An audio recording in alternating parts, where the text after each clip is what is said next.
प्रिय बच्चों, आज मैं आपको आपके सामान्य हिंदी के गद्य संकलन में से हरिशंकर परसाई द्वारा रचित ठिठुरता हुआ गणतंत्र पाठ का पठन और व्याख्या समझाऊंगी। आइए सबसे पहले हरिशंकर परसाई जी की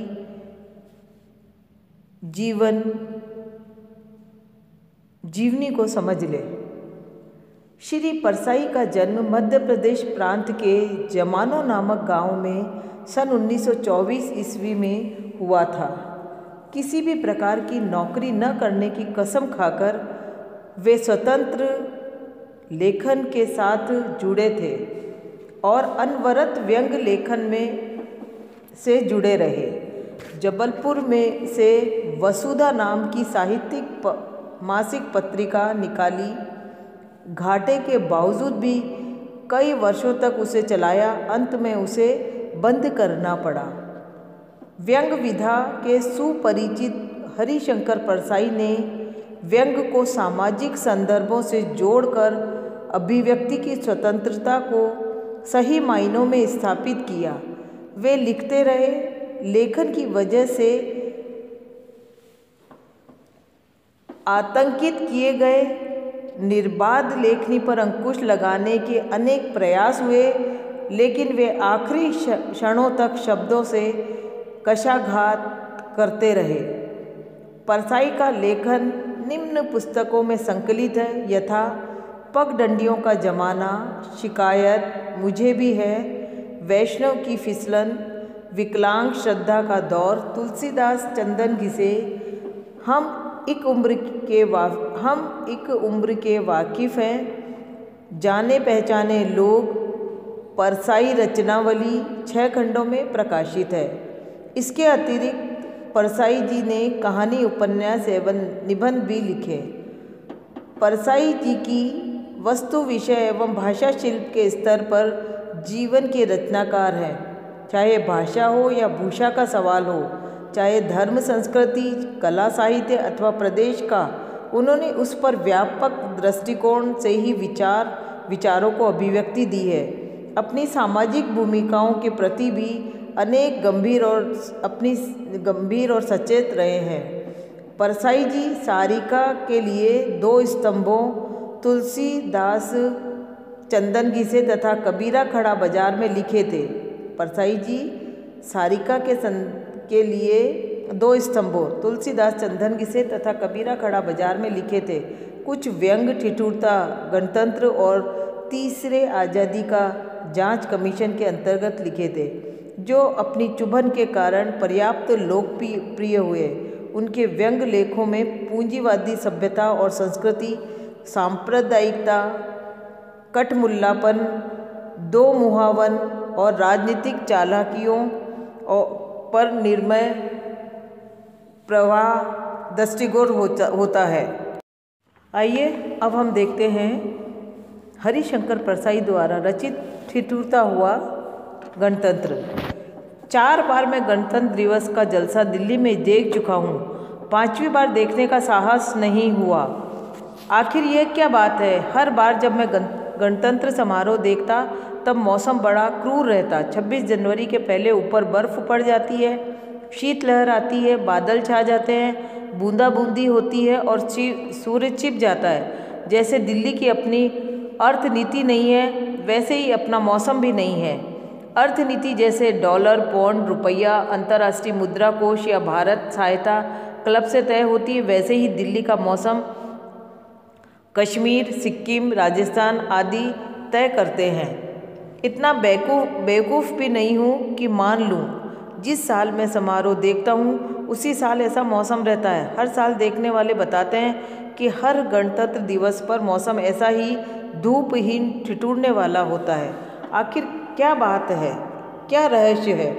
जब कांग्रेस टूटी नहीं थी तब मैंने एक कांग्रेस मंत्री से पूछा था कि क्या बात है, हर गणतंत्र दिवस को सूर्य छिपा रहता है। सूर्य की किरणों के तले हम उत्सव क्यों नहीं मना सकते? उन्होंने कहा, जरा धीरज रखिए, हम कोशिश में लगे हैं कि सूर्य बाहर आ जाए, पर इतने बड़े सूर्य को बाहर निकलना आसान नहीं, वक्त लगेगा।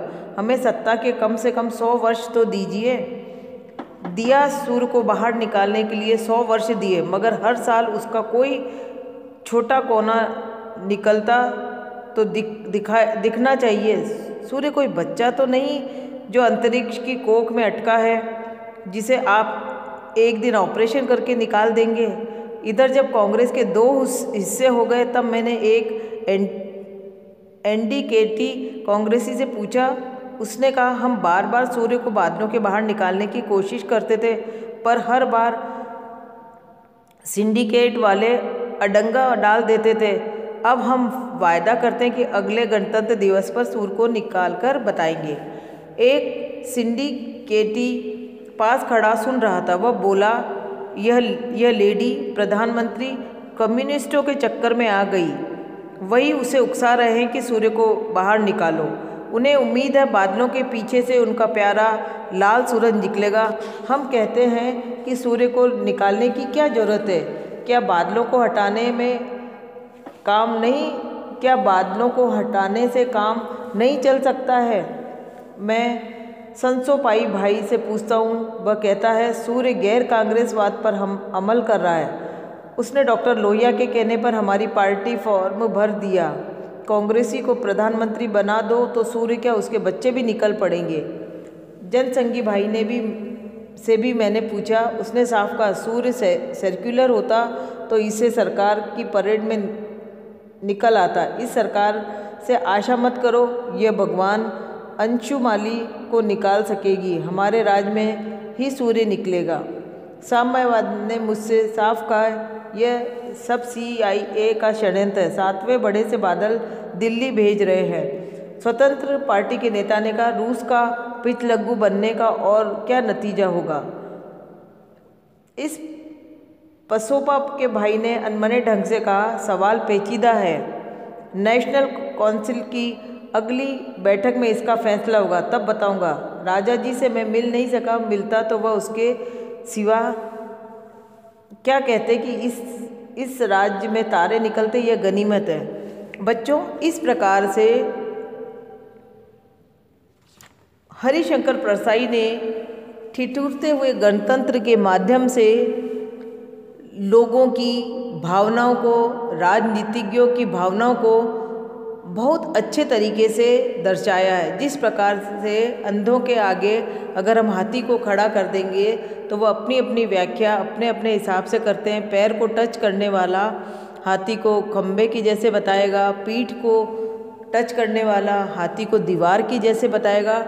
ठीक उसी प्रकार से हर गणतंत्र दिवस पे 26 जनवरी पर सूरज क्यों नहीं निकलता, इसकी अपनी अपनी व्याख्याएं सूरज के माध्यम से देश की वर्तमान कुर्सी को लेकर अपने अपने मन के विचारों को, गंदी राजनीति को तरह तरह से प्रस्तुत इस गणतंत्र ठिठुरते हुए गणतंत्र के माध्यम से कवि हमको बता रहा है। धन्यवाद।